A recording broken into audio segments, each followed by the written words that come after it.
अब हम देखते हैं डी टाइप फ्लिप फ्लॉप। ठीक है, इसे हम यूजिंग जेके भी बना सकते हैं और एसआर फ्लिप फ्लॉप भी बना सकते हैं। ठीक है, अब हम यहाँ पर जेके यूज़ कर रहे हैं। हमने जेके फ्लिप फ्लॉप लिया, ये हो गया जे इनपुट, ये हो गया के, ये हो गया क्यू, ये हो गया क्यू बार।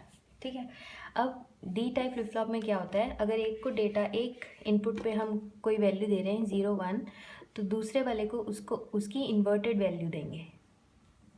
ठीक है, तो उससे क्या होगा, देखो अगर हम यहाँ पर 0 इनपुट दे रहे हैं तो आउटपुट पे हमें क्या मिलेगा, जे की वैल्यू 0 हो जाएगी और के की वैल्यू 1। जब जे की वैल्यू 0 होती है, के की 1, तो उस टाइम पे आउटपुट हमें क्या मिलता है, 0। ठीक है, क्या ट्रुथ टेबल था जे के फ्लिप फ्लॉप का, ये जे के इनपुट हो गया क्यू। जब 0 0 वैल्यू थी जे के की, तब उस टाइम पे हमें उसकी प्रीवियस वैल्यू मिलती थी। ठीक है, जब 0 1 होती थी तब आउटपुट पे हमें 0 मिलता था, जब 1 0 होता था तब आउटपुट में हमें 1 मिलता था, और जब 1 1 होता था तो आउटपुट पे हमें क्यू की प्रीवियस वैल्यू का कॉम्प्लीमेंट मिलता था। ठीक है, ये ट्रूथ टेबल था जे के फ्लिप फ्लॉप का।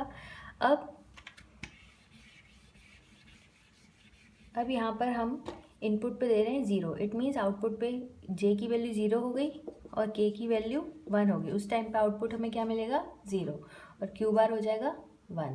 ठीक है, मतलब अगर हम 0 इनपुट दे रहे हैं तो आउटपुट में हमें 0 ही मिल रहा है। ठीक है, सेकेंडली अगर हम यहाँ पर 1 इनपुट दें तो आउटपुट में क्या होगा, जब जे की वैल्यू 1 हो गई और के की वैल्यू उस टाइम पे 0 हो गई, तो आउटपुट में हमें क्या मिलता था, जे की वैल्यू 1 है तो आउटपुट में हमें 1 मिलेगा। ठीक है, और क्यू कॉम्प्लीमेंट क्या हो जाएगा, 0।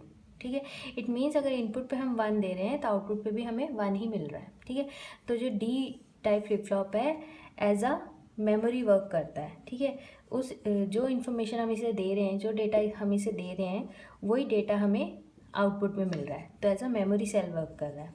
ठीक है, दूसरा ये जो आउटपुट हमें दे रहा है आफ्टर सम डिले दे रहा है। ठीक है, तो डिले, तो हमें आउटपुट कुछ डिले के बाद मिल रहा है। ठीक है, तो कैसे, क्योंकि ये देखो एक negative edge triggered flip flop है, ये एज ट्रिगर्ड के लिए हमने ऐसा सिंबल बनाया, और bubble means negative edge triggered. ठीक है, तो जब क्लॉक पल्स 1 से 0 होगी उस टाइम पे हमें आउटपुट मिलेगा। ठीक है, तो इट मीन्स एक पल्स के बाद, एक क्लॉक पल्स के बाद हमें आउटपुट मिल रहा है। तो मतलब अगर हम इनपुट दे रहे हैं तो हमें आफ्टर डिले आउटपुट मिल रहा है। तो ये है डी टाइप फ्लिप फ्लॉप। ठीक है।